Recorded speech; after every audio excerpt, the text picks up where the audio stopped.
Margaret Williams pushed her cleaning cart down the marble hallway of Sterling and Associates, one of the city's most prestigious law firms. The wheels squeaked softly against the polished floor as she made her way toward the conference room, where heated voices could be heard through the thick oak doors. At 62, Margaret had been cleaning office buildings for over 30 years, but this job at the law firm was different. The lawyers here handled cases worth millions of dollars, and the pressure was always thick in the air. She had arrived at work that evening to find the entire floor buzzing with unusual activity. Normally by 8 p.m., the offices would be nearly empty, but tonight was different. Every light was on, and lawyers were scattered throughout the building, their faces etched with worry and exhaustion. Margaret had overheard whispered conversations about a case that was threatening to destroy the firm's reputation and cost them everything they had built over decades. The case involved Henderson Manufacturing, a family-owned company that had been wrongfully accused of patent infringement by a tech giant. The lawsuit was worth $200 million, and if Henderson lost, it would mean bankruptcy for the small manufacturing company and a devastating blow to Sterling and Associates' credibility. The firm had taken the case on contingency, meaning they would only get paid if they won. After 18 months of preparation, they were no closer to finding the evidence they needed to prove Henderson's innocence. Margaret knocked gently on the conference room door before entering with her supplies. Inside, she found 11 of the firm's top lawyers huddled around a massive table covered with documents, laptops, and empty coffee cups. The lead attorney, James Sterling himself, looked up with tired eyes. His usually perfect suit was wrinkled, his tie loosened, and his silver hair disheveled from running his hands through it countless times. "Sorry to disturb you, Mr. Sterling," Margaret said quietly, beginning to empty the overflowing trash cans. "I can come back later if you prefer." No, please continue, Margaret," Sterling replied, his voice hoarse from hours of discussion. "We're at our wits' end here anyway." As Margaret worked, she couldn't help but overhear the conversation. The lawyers were discussing their final strategy meeting before tomorrow's crucial court hearing. They had spent months analyzing patents, interviewing witnesses, and examining technical documents, but they still lacked the smoking gun that would prove Henderson Manufacturing had developed their technology independently, years before the tech giant claimed they had invented it. "We've been through every document 3 times, said Sarah Shun, the firm's head of intellectual property law. "The problem is that Henderson's original research files were destroyed in that warehouse fire 5 years ago. Without those early prototypes and development notes, we can't establish a clear timeline of their innovation process." Margaret listened as she dusted the bookshelves, her movements careful and methodical.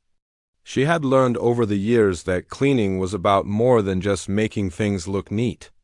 It was about paying attention to details that others missed, noticing things that were out of place, and understanding the stories that rooms and objects could tell. The conversation continued around the table, with each lawyer presenting different angles they had explored. They had traced the company's supply chain, interviewed former employees, and even hired technical experts to analyze the disputed technology. But every lead had reached a dead end and time was running out. "What if we approach this differently?" suggested Michael Torres, one of the younger associates. "Maybe we're looking in the wrong places. Henderson's been in business for 40 years. There has to be something we're missing." Sterling shook his head wearily. "We've examined their corporate records going back to the company's founding. We've looked at every patent filing, every product announcement, every piece of marketing material. If there was evidence of prior development, we would have found it by now." Margaret finished cleaning the conference table, carefully moving around the stacks of papers and legal briefs. As she worked, she noticed a family photograph tucked between some documents. It showed a younger version of Robert Henderson, the company's founder, standing proudly next to what appeared to be an early version of the disputed technology. The photo was clearly old, based on the clothing and the faded color quality, but it had been set aside and seemingly forgotten in the chaos of legal preparation. The weight of the situation was evident in every lawyer's posture. These were brilliant legal minds who had won seemingly impossible cases before, but this time felt different. The evidence they needed seemed to have vanished into thin air, and without it, they would have to watch as their client faced financial ruin, and their own firm's reputation crumbled. As Margaret prepared to leave the conference room, she glanced once more at the photograph that had caught her attention. Something about it nagged at her, though she couldn't quite put her finger on what it was. In her decades of cleaning offices and homes, she had developed an eye for details that others overlooked, and right now, that instinct was telling her that this seemingly insignificant photo might be more important than anyone realized. The next morning, Margaret arrived at work earlier than usual. She couldn't shake the feeling that something important had been overlooked in the conference room. The photograph she had seen the night before kept appearing in her mind, and her instincts told her to take a closer look. She had learned to trust these feelings over the years, especially when it came to noticing things that others had missed. The law firm was already alive with activity despite the early hour. Lawyers rushed through the hallways carrying briefcases and boxes of documents, preparing for the courthouse appearance that would determine Henderson Manufacturing's fate. Margaret made her way to the conference room, hoping to examine the photograph more carefully before the lawyers returned. To her disappointment, the conference room had been completely cleared out. All the documents, including the photograph, had been packed away and taken to court. Margaret stood in the empty room, feeling frustrated that she might have missed something crucial. But her years of experience had taught her to be thorough, and she decided to check if anything had been left behind. She began cleaning the room methodically, moving chairs and checking under the massive conference table. In the corner, wedged behind a filing cabinet that had been moved during the frantic packing, she discovered a small cardboard box that had been forgotten. The box was labeled Henderson Personal Items to 1987. In faded handwriting, Margaret hesitated for a moment. These were clearly legal documents, and she wasn't supposed to interfere with case materials. But something compelled her to open the box. Inside, she found a collection of items that seemed more personal than professional: old business cards, a company newsletter from the 1980s, some faded Polaroid photographs, and what appeared to be a small leather journal. The journal caught her attention immediately. It was worn and weathered, with pages that yellowed with age. As she carefully opened it, she realized it was Robert Henderson's personal notebook from the early days of his company. The entries were written in his own hand, documenting his thoughts and ideas as he developed the technology that was now at the center of the lawsuit. Margaret's heart began to race as she read through the entries. The notebook contained detailed sketches and notes about the disputed technology, along with dates that clearly showed Henderson had been working on these innovations years before the tech giant claimed to have invented them. But what made this discovery even more remarkable were the photographs tucked between the pages. The Polaroid photos showed Henderson and his small team working in what appeared to be a garage or small workshop. The images captured various stages of their development process, with handwritten dates on the back of each photo. Most importantly, the photos showed prototypes and early versions of the technology that matched exactly what was being disputed in court. Margaret realized she was holding the smoking gun that 11 brilliant lawyers had been searching for. This journal and the accompanying photographs provided clear, dated evidence that Henderson Manufacturing had indeed developed their technology independently and years before their competitors. The personal nature of these items explained why they hadn't been included in the formal corporate records that the lawyers had been examining. She looked at the clock on the conference room wall. The court proceedings had already begun, and she knew that Mr. Sterling and his team were probably presenting their case at this very moment, unaware that the evidence they desperately needed was sitting in her hands. Margaret had never been inside a courtroom, and the thought of interrupting important legal proceedings terrified her, but she also understood the magnitude of what she had discovered. Henderson Manufacturing employed over 300 people, many of whom she had met during her cleaning work at their facilities. These were hardworking families who would lose their livelihoods if the company went bankrupt. The lawyers at Sterling and Associates had also put everything on the line for this case, working without pay for months in the hope of proving their client's innocence. Margaret made a decision that would change everything. She carefully placed the journal and photographs back in the box, along with her cleaning supplies, and headed for the courthouse. She had never missed a day of work in 30 years, and she had certainly never left her post to chase after lawyers. But today was different. The courthouse was an imposing building that Margaret had walked past countless times but never entered. Security guards and metal detectors made her nervous as she approached the entrance, clutching the cardboard box tightly against her chest.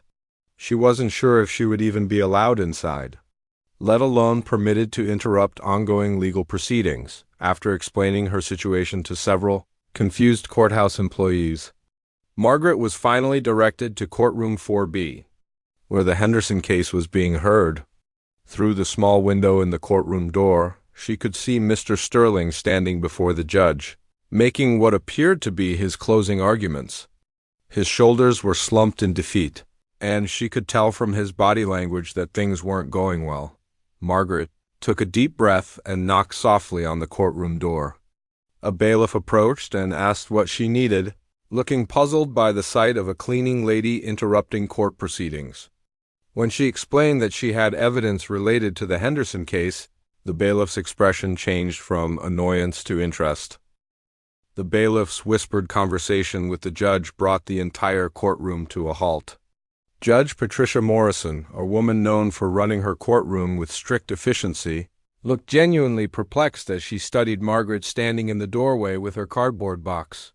The opposing counsel from Techno Global Industries shifted uncomfortably in their seats, clearly annoyed by this unexpected interruption to what had been their certain victory. "Your Honor," James Sterling said, his voice filled with confusion, "I'm not sure what this is about. This woman works for our cleaning service, but she shouldn't have any involvement in these proceedings." Judge Morrison called both legal teams to approach the bench for a private conference. Margaret remained by the door, her hands trembling slightly as she held the box that might change everything. She could see Robert Henderson sitting in the gallery behind the defense table, his face etched with the resignation of a man who was about to lose everything his family had built over 4 decades. After several minutes of hushed discussion, Judge Morrison returned to her seat and addressed the courtroom. "Ladies and gentlemen, we have an unusual situation. The court will take a brief recess to examine some materials that may be relevant to this case. Mr. Sterling, please approach with your colleague." Margaret was escorted to a small conference room adjacent to the courtroom, where Sterling and 2 of his associates waited with barely contained anxiety and curiosity. When she opened the cardboard box and began to explain her discovery, the transformation in their expressions was immediate and dramatic. "My God," whispered Sarah Chun as she carefully examined the journal. "These dates are from 1983 and 1984. That's at least 4 years before Techno Global claims they developed this technology." Sterling picked up one of the Polaroid photographs, his hands shaking slightly as he read the handwritten date on the back. The image showed Robert Henderson, demonstrating an early prototype to what appeared to be potential investors in his small workshop. The technology was crude compared to modern standards, but it was unmistakably the same fundamental innovation that was at the heart of the current lawsuit. "Where did you find this?" Sterling asked Margaret, his voice filled with awe and disbelief. Margaret explained how she had discovered the forgotten box wedged behind the filing cabinet, and how her cleaning experience had taught her to look in places that others might overlook. As she spoke, she could see the lawyers exchanging glances of amazement and hope. "Margaret," Sterling said carefully, "do you understand what this means? These documents prove that Henderson developed this technology years before Techno Global. This could completely change the outcome of this case." The lawyers spent the next hour carefully examining every item in the box, cross-referencing the dates with other evidence they had already compiled. The journal entries were particularly compelling because they showed Henderson's thought process as he worked through technical challenges, providing a clear timeline of innovation and development. When they returned to the courtroom, the atmosphere had completely shifted. Sterling approached the bench with renewed confidence, requesting permission to present newly discovered evidence. The opposing counsel objected strenuously. arguing that it was too late to introduce new materials. But Judge Morrison was intrigued by the nature of the discovery. "Your Honor," Sterling began, "what we have here is not just new evidence, but evidence that was never properly cataloged with the corporate records because of its personal nature. These items belonged to Mr. Henderson personally and were inadvertently separated from the company's formal documentation." As Sterling presented the journal and photographs to the court, the reaction in the courtroom was electric. Robert Henderson's eyes filled with tears as he recognized his own handwriting and the photos of his early workshop. His wife, sitting beside him, gasped in recognition of images she hadn't seen in decades. The opposing legal team huddled together in urgent consultation. Their entire case had been built on the premise that Henderson couldn't prove prior development of the technology. Suddenly, they were faced with overwhelming evidence that not only proved prior development but documented it in Henderson's own words and photographs. Margaret watched from the back of the courtroom as the proceedings unfolded. She had never imagined that her simple observation and willingness to act could have such profound consequences. The journal entries were read aloud, describing Henderson's excitement as he solved technical problems and refined his innovations. One particularly compelling entry, dated March 15, 1984, described a breakthrough moment when Henderson solved a key engineering challenge. The entry was accompanied by a detailed sketch that matched exactly the technology that Techno Global claimed to have. Invented 3 years later, the presiding judge called for an extended recess to allow both sides to examine the new evidence thoroughly. During this time, Margaret found herself surrounded by grateful lawyers and Henderson family members who wanted to thank her for her incredible discovery. "I don't understand how we missed this," Robert Henderson said to Margaret, holding the journal that contained years of his work and dreams. "This was in a box of personal items that I thought had been lost years ago." "How did you know to look for it?" Margaret smiled modestly. "In my line of work, you learn that the most important things are often hiding in the places where nobody thinks to look. Sometimes the answer isn't in the obvious places, but in the corners and shadows that get overlooked when everyone is rushing around." The courtroom buzzed with excitement as legal experts and observers realized they were witnessing a dramatic reversal in what had seemed like a hopeless case. The discovery of Henderson's personal documentation had transformed certain defeat into probable victory, and everyone understood that they were witnessing something extraordinary. The afternoon session began with a dramatically different atmosphere than the morning's proceedings. Techno Global's legal team, led by the formidable attorney Catherine Walsh, had spent the recess frantically trying to find ways to discredit or minimize the impact of Henderson's journal and photographs. Their confidence had evaporated, replaced by the desperate scrambling of lawyers who suddenly found themselves on the losing side of what they had considered an easy victory. Walsh stood before Judge Morrison with visible tension in her posture. "Your Honor, while these materials are certainly interesting from a historical perspective, we maintain that they do not fundamentally alter the facts of this case. Personal journal entries and casual photographs cannot be considered reliable evidence of technological development without proper scientific verification." Sterling rose to respond, his demeanor transformed from the defeated man who had been struggling through his closing arguments just hours earlier. "Your Honor, I would like to call Robert Henderson to the witness stand to authenticate these materials and explain their significance." As Henderson made his way to the witness stand, Margaret observed the man who had unknowingly been at the center of her discovery. He was in his 70s now, with silver hair and weathered hands that spoke of decades spent building things with his own tools and determination. There was a dignity about him that reminded Margaret of her own father, who had worked as a mechanic and taught her the value of honest labor and attention to detail.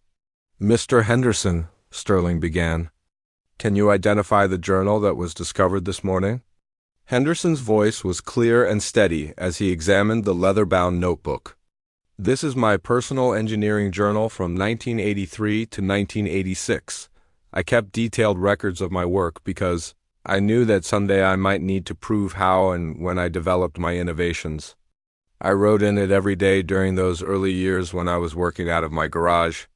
Sterling guided Henderson through the journal entries, having him read aloud several key passages that documented his development process. The courtroom listened in fascination as Henderson described the long nights he spent solving technical problems, the excitement of breakthrough moments, and the careful refinement of his designs. "Mr. Henderson, can you tell the court about this photograph dated April 22, 1984? Sterling held up one of the Polaroid images that showed Henderson demonstrating his prototype to a small group of observers. "That was the day I first demonstrated my working prototype to potential investors," Henderson explained. "My wife took that photograph because she said it was an important moment in our family's history. We never imagined it would become important evidence in a courtroom 25 years later."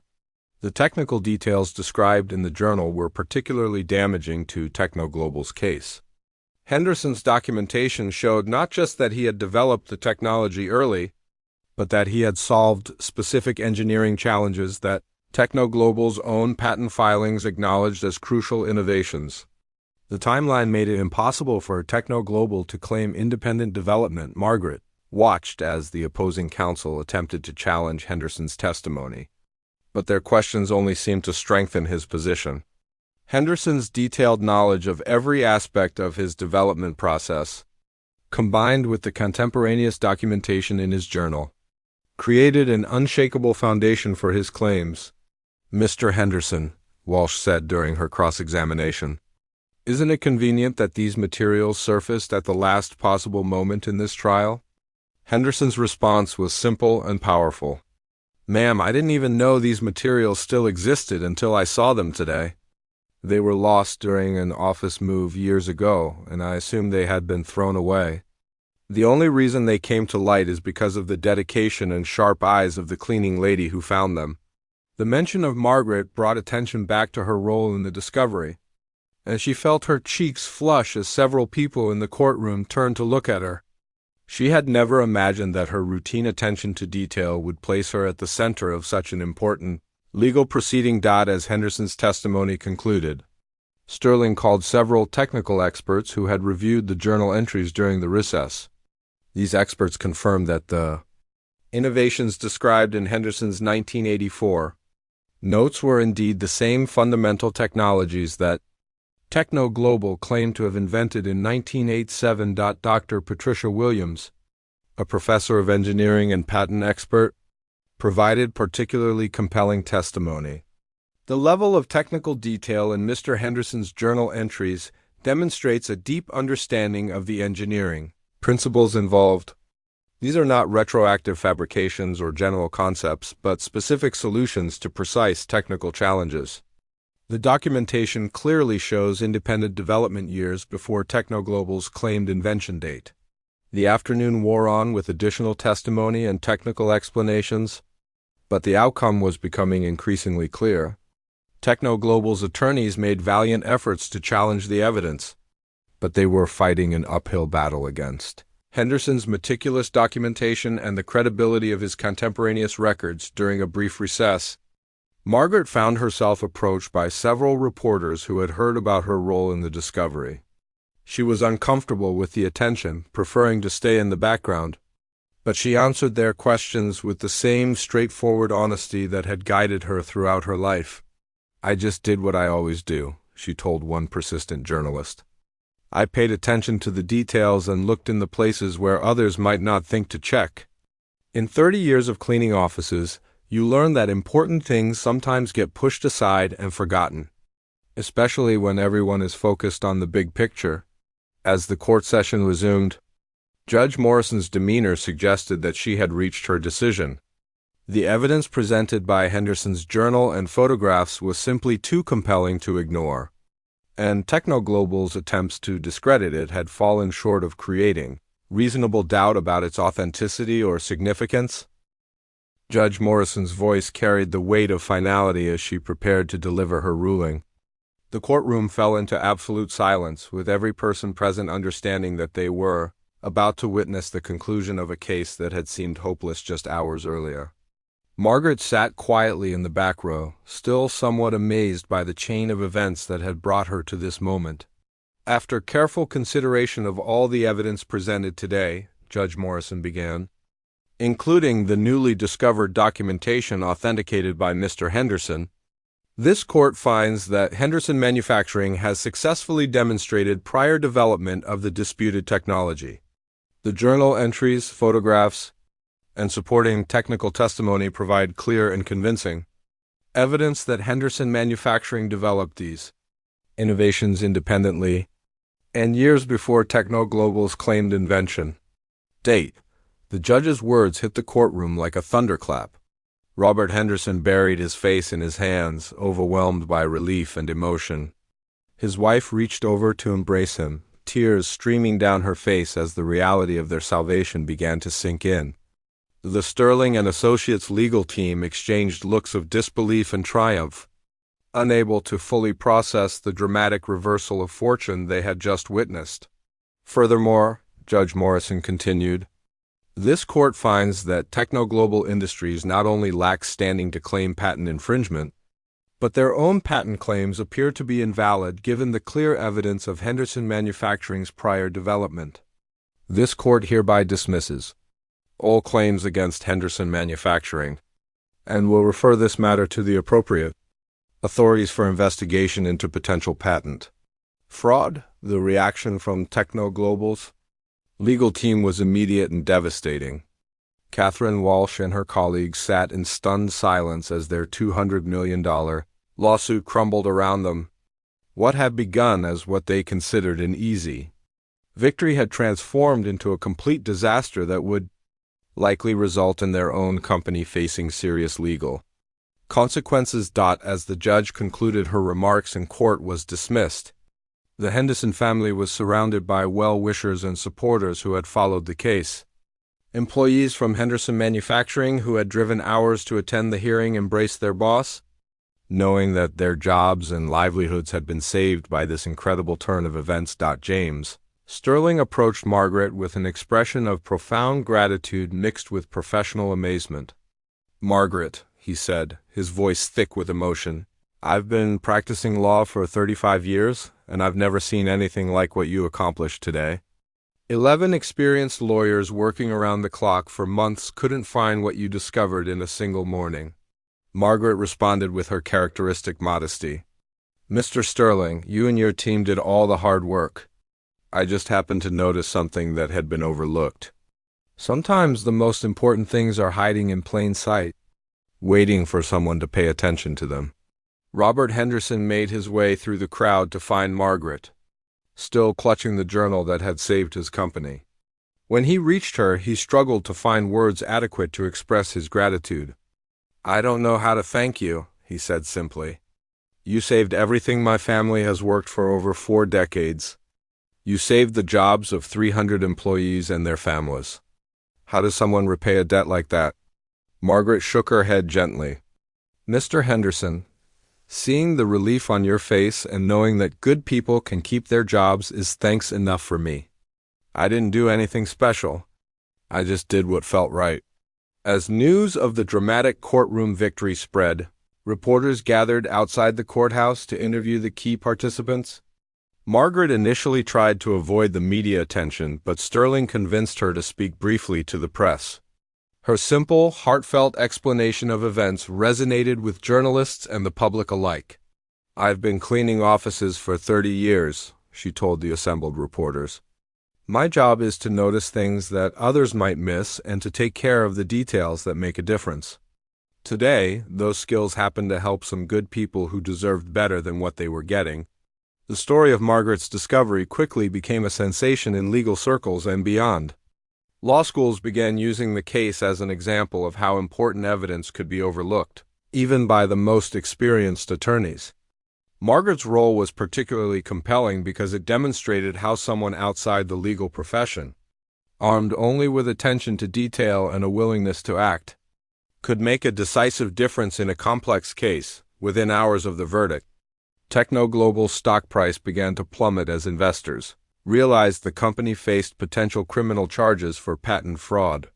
The corporate executives who had authorized the lawsuit found themselves scrambling to contain a public relations disaster that threatened to destroy their company's reputation and market position. Meanwhile, Henderson Manufacturing's employees celebrated at their factory, knowing that their jobs were secure and their company's reputation had been vindicated. The small manufacturing firm that had been on the verge of bankruptcy suddenly found itself in a position of strength. With clear legal precedents supporting their technological innovations, Sterling and Associates also benefited enormously from the victory. Their willingness to take on a seemingly hopeless case on contingency, combined with their gracious acknowledgement of Margaret's crucial contribution, earned them widespread respect in the legal community and a flood of new clients. Impressed by their dedication to justice. As the courthouse emptied and the participants went their separate ways, Margaret quietly returned to her cleaning cart, still parked in the hallway where she had left it that morning. She had work to finish, and despite the extraordinary events of the day, she remained committed to doing her job thoroughly and professionally. 3 weeks after the courtroom victory, James Sterling called an extraordinary meeting of the entire law firm. Margaret arrived for her regular evening cleaning shift to find the conference room transformed for what appeared to be a celebration. Flowers decorated the tables, and a catering company had provided an elegant dinner spread. She initially assumed this was for a client event and began to retreat, but Sterling himself approached her with a warm smile. "Margaret, please don't leave. This celebration is for you," he said, gesturing toward the assembled lawyers, staff members, and several special guests she didn't recognize.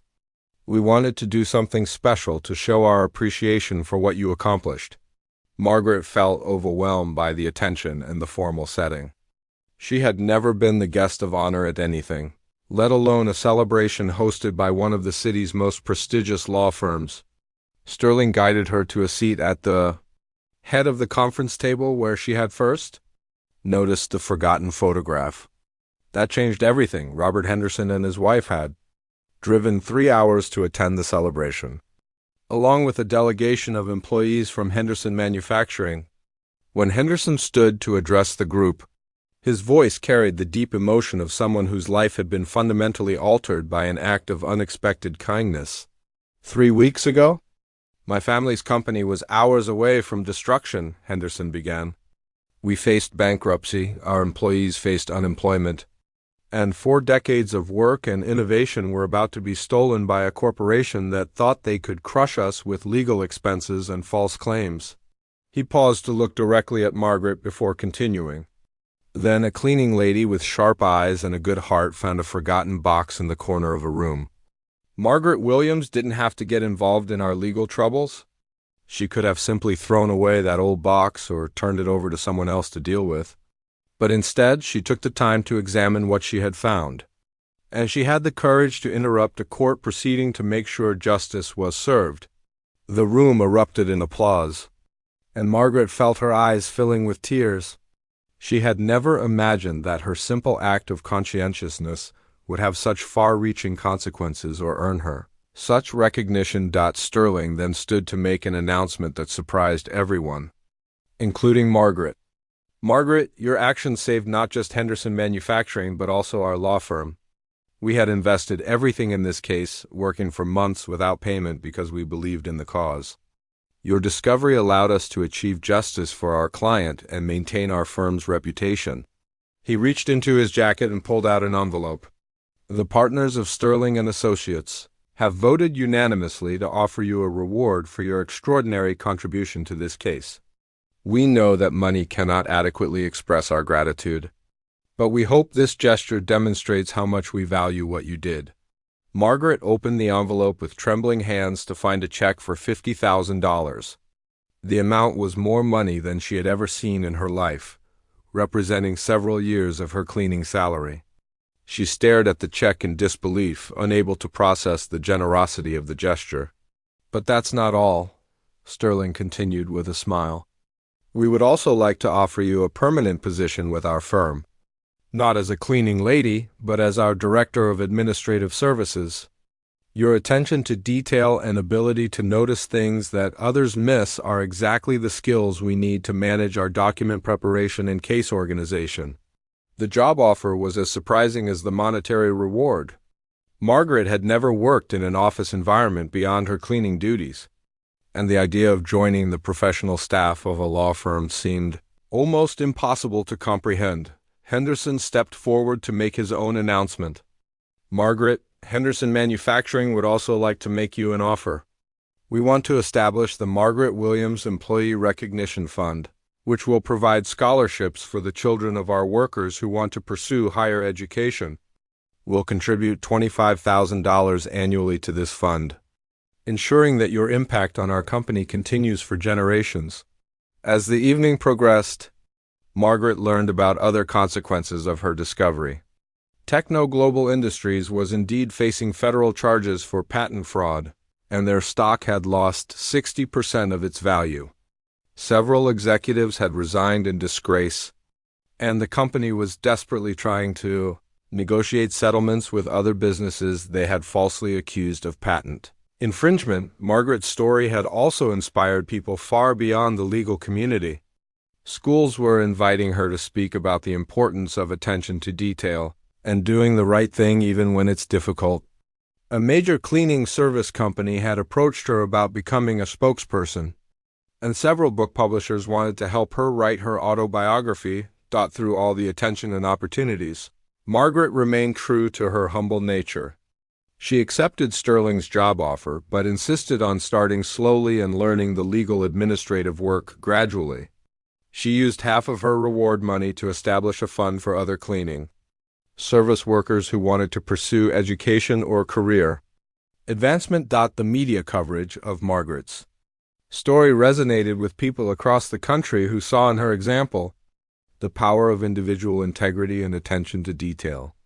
Her simple statement to reporters became widely quoted: "Important things happen when ordinary people pay attention and have the courage to act on what they discover." 6 months later, Margaret had successfully transitioned into her new role at Sterling and Associates. She brought the same meticulous attention to detail to document management that she had brought to cleaning, helping the firm organize their case materials more effectively than ever before. Her unique perspective as someone who had worked both sides of the professional divide made her an invaluable bridge between the lawyers and support staff. Henderson Manufacturing thrived in the aftermath of their legal victory, using their vindication to attract new customers and investors who respected their integrity and innovation. The company expanded their workforce by 30%, and Robert Henderson frequently credited Margaret's intervention with not just saving the company, but making it stronger than ever. The case became a landmark in intellectual property law, frequently cited in legal textbooks and court decisions. But for Margaret Williams, the real victory wasn't the money, the recognition, or even the career advancement. It was the knowledge that when she had the opportunity to make a difference in the lives of good people, she had found the courage to act. Her simple decision to pay attention to a forgotten box in a corner had changed hundreds of lives and demonstrated that extraordinary impact can come from the most ordinary circumstances when combined with integrity, attention to detail, and the willingness to do what's right.